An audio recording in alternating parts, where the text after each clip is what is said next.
কালবাড়ি union বিভিন্ন word উপজেলা সভাপতি সহ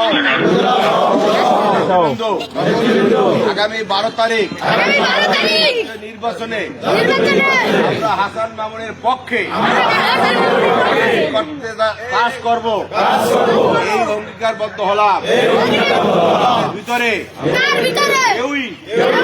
বাত ব্যথা, প্যারালাইসিস কিংবা আর্থ্রাইটিস, আধুনিক ফিজিওথেরাপি ও পুনর্বাসন চিকিৎসায় নির্ভরযোগ্য নাম ডিপিআরসি।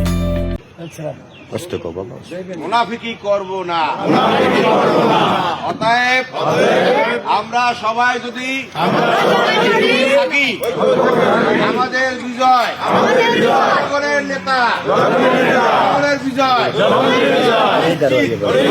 আগামী 12 ফেব্রুয়ারি। সবাইকে ধন্যবাদ।